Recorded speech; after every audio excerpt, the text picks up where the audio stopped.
warahmatullahi wabarakatuh. Waalaikumsalam warahmatullahi wabarakatuh. Selamat pagi anak-anak. Selamat pagi, Bu. Bagaimana kabarnya hari ini? Baik, Bu. Alhamdulillah sehat semua ya. Iya, Bu. Coba siapa yang sudah makan hari ini? Acungkan tangan. Saya, Bu. Nah, hebat kalian. Diusahakan sebelum berangkat sekolah atau sebelum belajar, kalian sarapan terlebih dahulu ya, supaya kalian bisa lebih konsentrasi dalam mengikuti pembelajaran di kelas. Nah, sebelum pembelajaran dimulai, marilah kita berdoa terlebih dahulu supaya ilmu yang kita dapatkan bisa bermanfaat. Ayo Mbak Rizka dipimpin doa terlebih dahulu. Berdoa mulai. Bismillahirrahmanirrahim. Rabbi shrah li sadri wa yassir li amri wahlul 'uqdatam min lisani yafqahu qawli. Amin Ya Rabbal Alamin. Siapa temannya yang tidak masuk hari ini? Tidak ada, Bu. Masuk semua ya. Ya, Bu. Kita tepuk semangat dulu yuk biar tambah semangat. Sudah tahu belum tepuk semangat? Belum, Bu. Masih belum tahu ya? Belum. Kalau ibu bilang tepuk semangat, kalian jawab semangat. Semangat. Kita mulai yuk. Tepuk semangat. Semangat. Semangat. Yeay. Nah, untuk pertemuan hari ini ada yang tahu belum? Kita akan membahas materi tentang apa? Tahu, Bu. Ya, Mariska, tentang apa? Nilai-nilai Islam dan kearifan lokal, Bu. Ya, benar. Ibu tulis dulu ya.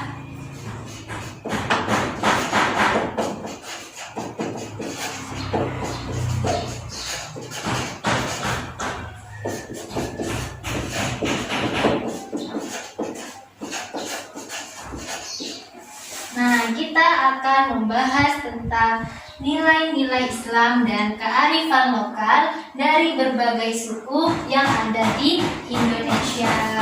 Nah, untuk yang pertama, kita bahas dulu tentang implementasi nilai-nilai Islam.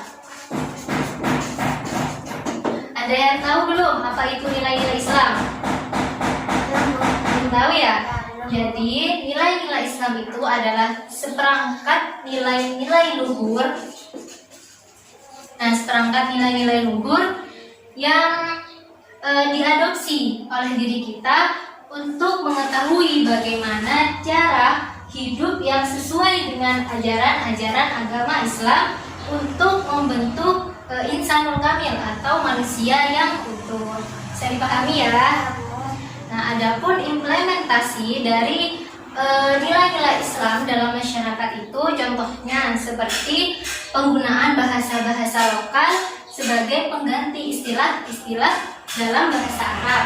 Contohnya penggunaan nama-nama seperti Muhammad, Abdullah, dan lain sebagainya. Dan juga penggunaan nama-nama bulan pada bulan Hijriyah sebagai pelaksanaan kegiatan ibadat dalam agama Islam. Contohnya bulan Ramadan, bulan Maulud, bulan Rajab, bulan Sya'ban, dan lain sebagainya. Bisa dipahami ya? Nah, selanjutnya kita akan membahas tentang kearifan lokal. Nah, kearifan lokal di sini tidak terlepas dari nilai-nilai Islam. Nah, tidak hanya sekedar adat yang akan kita bahas di sini, melainkan juga mengandung nilai-nilai Islam dari berbagai suku yang ada di Indonesia. Jadi di sini ada yang tahu nggak apa itu kearifan lokal? Tidak, Bu. Jadi kearifan lokal itu merupakan ciri khas etika dan budaya dalam masyarakat. Kalau secara bahasa, kearifan lokal ini terdiri dari dua kata, yaitu kearifan dan lokal. Kearifan artinya kebijaksanaan dan lokal artinya setempat. Secara istilah, kearifan lokal ini merupakan gagasan setempat yang bersifat bijaksana atau bernilai-nilai yang baik yang dianut oleh masyarakat setempat. Seperti itu, bisa dipahami ya. Nah, untuk yang pertama kita bahas kearifan lokal yang ada di Pulau Jawa terlebih dahulu ya. Ya, Bu. Nah, di Jawa ada yang tahu nggak kearifan lokal yang ada di Pulau Jawa? Ayo, ada yang tahu? Saya, Bu. Apa Mbak Dita? Pengajian. Ya, pengajian. Kemudian apa lagi? Tahlilan, Bu. Ya, tahlilan. Nah, yang ketiga itu ada kearifan lokal yang namanya suronan. Kita bahas satu persatu dulu ya. Yang pertama yaitu pengajian. Ada yang tahu pengajian itu apa? Si belum tahu ya. Jadi pengajian itu adalah penyampaian materi-materi keagamaan kepada orang lain. Nah, pengajian ini juga bisa bermakna dakwah, artinya mengajak atau menyeru orang-orang untuk melakukan kebaikan dan menjauhi segala yang dilarang oleh Allah Subhanahu wa taala. Agar apa? Agar mendapatkan ridho dari Allah Subhanahu wa taala. Bisa dipahami ya? Iya, Bu. Nah, biasanya pengajian ini disampaikan oleh orang yang kita kenal dengan mubalik, ustaz, kiai, bahkan dai. Nah, pengajian ini juga memiliki beragam macam acara pengajian. Dan salah satunya itu ada pengajian malam Jumat, pengajian Jumat Pon, dan pengajian umum. Dan bahkan banyak lagi macam pengajian-pengajian yang lain. Hal ini disebabkan karena ada beberapa faktor. Di antaranya seperti faktor tempat, faktor waktu, faktor peristiwa, faktor penyelenggara, dan faktor-faktor yang lain. Oleh sebab itulah, maka pengajian ini banyak sekali macamnya. Paham ya? Ya, Bu. Nah, yang kedua yaitu tahlilan. Sepertinya kata tahlilan ini sudah tidak asing lagi ya terdengar. Kita bahkan sering kali mendengar kata tahlilan ini. Benar seperti itu ya, Ya, anak-anak? Bu. Ya, ada yang tahu artinya tahlilan? Tahu, Bu. Apa? Mendoakan. Ya, benar, mendoakan. Jadi, tahlilan ini berasal dari bahasa Arab yaitu halala yuhallilu tahlilan.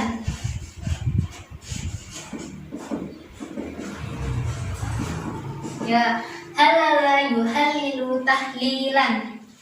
Bisa dipahami ya? Ya, Bu. Artinya adalah membaca kalimat tahlil. Kalimat tahlil itu apa? Ada yang tahu? Tidak, Bu. Jadi kalimat tahlil itu kalimat la ilaha illallah, itu kalimat tahlil yang mengandung makna bahwa tidak ada Tuhan selain Allah. Nah, budaya tahlil ini bisa kita lakukan di mana saja. Bisa di rumah, di musola, bahkan di kantor sekalipun. Dan juga bisa dilakukan kapan saja, baik itu pagi, siang, maupun malam. Nah, tahlilan ini juga bisa dilakukan pada acara-acara tertentu selama masih dalam koridor kebaikan. Paham ya? Ya, Bu. Nah, yang selanjutnya yaitu budaya lokal suronan. Dalam penanggalan Jawa, bulan Muharram ini biasa disebut dengan istilah bulan, kalian tahu? Tidak, Bu. Bulan Suro. Paham ya? Ya, Bu. Bulan Suro.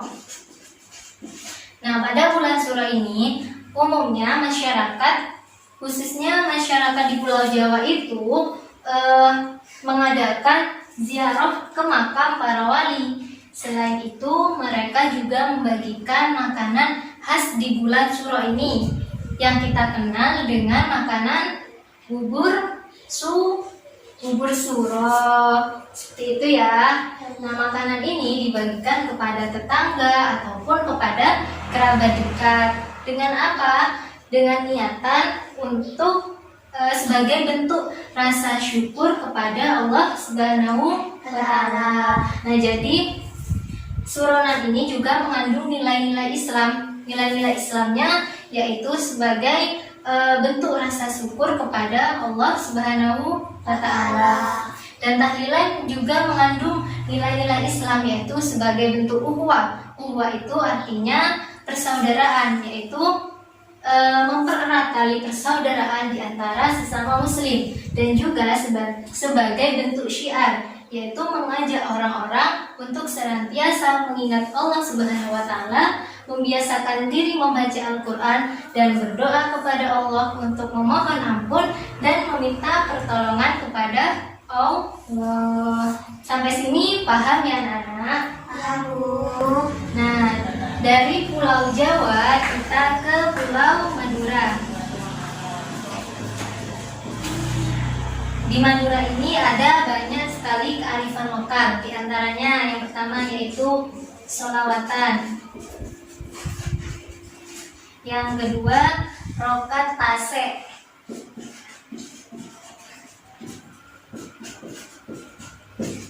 Dan yang ketiga adalah mumuludan. Nah, kita bahas satu persatu dulu ya. Dari sholawatan. Ada yang tahu sholawatan itu apa? Tidak, Bu. Sholawatan itu membaca Sholawat. Nah, di Madura, budaya sholawatan ini dilaksanakan dengan cara yang berbeda dari yang lain. Jika pada umumnya sholawatan dilakukan di musola ataupun di masjid, maka oleh masyarakat Madura budaya sholawatan ini dilakukan di rumah-rumah warga secara bergiliran. Misalnya, hari ini ada di rumahnya Mbak Aska, maka 1 minggu kemudian ada di rumahnya Mbak Dita atau di tetangga-tetangga yang lain. Begitu juga seterusnya. Jadi budaya sholawatan ini sudah mentradisi di Pulau Madura dengan cara dilakukan di rumah-rumah warga secara bergiliran. Nah, yang selanjutnya yaitu rokat tasek. Nah, rokat tasek di sini atau biasa dikenal dengan petik laut. Tahu kan apa itu petik laut? Ya, Bu. Nah, itu dia. Petik laut itu juga disebut dengan rokat tasek. Nah, rokat tasek ini dilakukan oleh masyarakat Madura sebagai bentuk rasa syukur atas karunia dan nikmat yang telah diberikan oleh Sang Maha Pencipta, yaitu Allah Subhanahu wa taala, dan juga sekaligus meminta kepada Allah supaya senantiasa diberi keselamatan dalam bekerja dan juga senantiasa diberi kelancaran rezeki yang barokah. Biasanya budaya rokat tasek ini dilakukan oleh masyarakat Madura diawali dengan cara pembacaan istighosah dan tahlil yang dipimpin oleh pemuka agama setempat. Kemudian setelah melakukan istighosah dan tahlil tersebut, masyarakat Madura biasanya melepaskan sesaji ke laut sebagai bentuk rasa syukur kepada Allah Subhanahu wa taala. Nah, sesaji ini biasanya ada ketan berwarna-warni, tumpeng, dan ikan-ikan, dan masih banyak yang lainnya. Untuk apa? Untuk sebagai rasa syukur kepada Allah Subhanahu wa taala. Dan yang ketiga yaitu muludan. Nah, budaya muludan ini sering dilakukan oleh masyarakat Madura untuk menyambut Maulid Nabi Muhammad SAW dan juga sebagai rasa cinta umat Islam kepada Rasulullah SAW.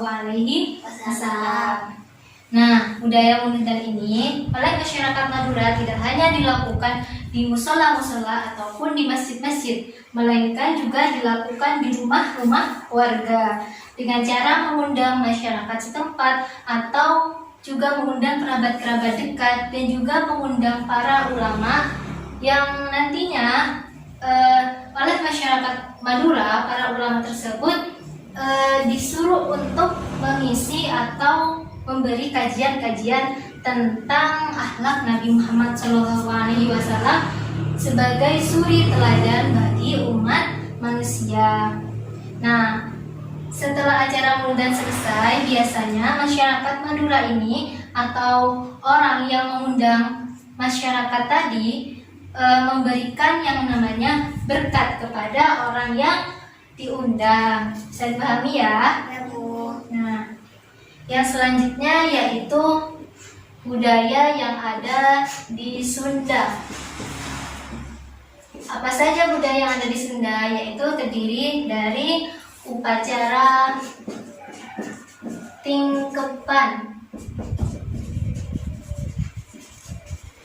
Kedua ada reneh mundingan. Yang ketiga ada cucura. Nah, kita bahas satu-satu ya. Ya, Bu. Jadi ada upacara tingkepan. Upacara tingkepan ini dilakukan apabila ada seorang perempuan yang hamil dan usianya sudah mencapai 7 bulan, maka dilakukan upacara tingkepan ini. Nah, dalam proses upacara tingkepan ini biasanya ada pengajian, yaitu membaca ayat-ayat Al-Quran seperti surat Yusuf, surat Luqman, dan surat Maryam. Selain itu, ibu yang sedang hamil tadi dimandikan dengan kembang 7 rupa, dan yang memandikan adalah 7 kerabat dekatnya, dan juga menggunakan kain batik yang digunakan secara bergantian setelah diguyurnya air kepada yang hamil tadi. Bisa dipahami ya? Bisa. Nah, upacara tingkepan ini dimaksudkan untuk mengharap agar bayi yang dikandungnya dan ibu yang sedang hamil tersebut selalu dalam keadaan selamat sampai melahirkan. Nah, yang kedua adalah reneh mundingan. Nah, pada upacara reneh mundingan ini dilakukan apabila ada seseorang yang hamil yang sudah lebih dari 9 bulan atau bahkan lebih dari 12 bulan, namun dia belum juga melahirkan. Nah, kalau ada perempuan seperti ini, maka masyarakat di Sunda itu melakukan budaya reneh mundingan ini. Nah, perempuan yang seperti itu biasa disebut dengan mundingan atau sapi yang sedang bunting.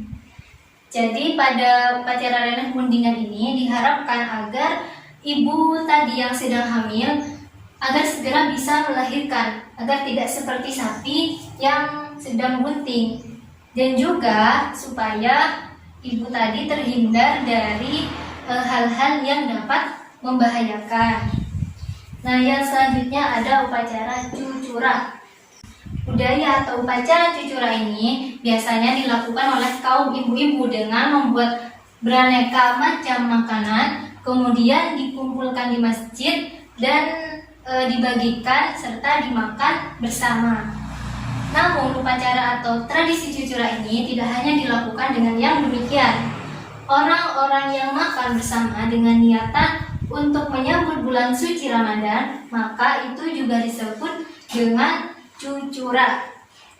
Nah, jika orang-orang telah makan bersama, janganlah sampai lupa dengan niat awalnya tadi, karena jika sampai lupa, orang tersebut akan terus banyak makan hingga lupa dengan niat awalnya tadi, yaitu untuk menyambut bulan suci Ramadan.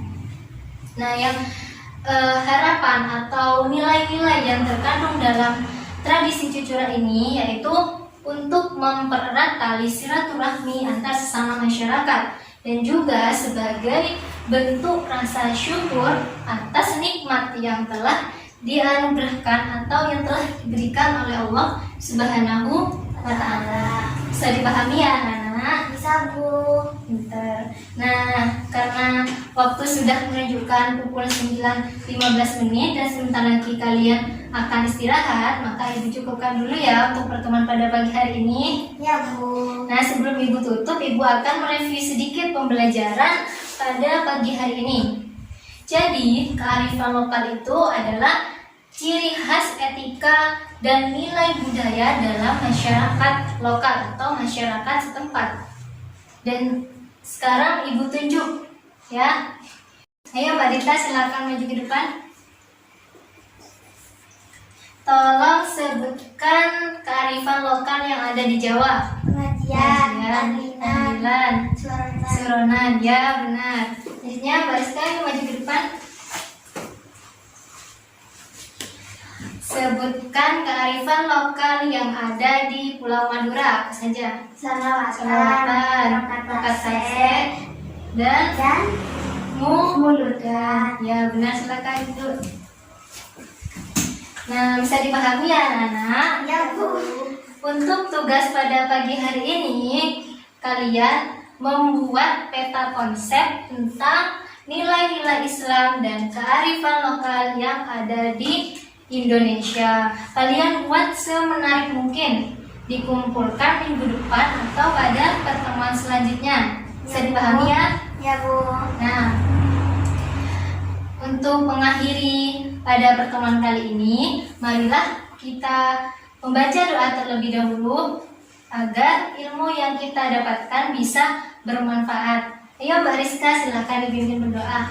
Berdoa mulai. Bismillahirrahmanirrahim. Wal asri innal insana lafil khusri illal ladzina amanu wa amilus solihati wa tawasaw bil haqqi wa tawasaw bis sabri. Amin.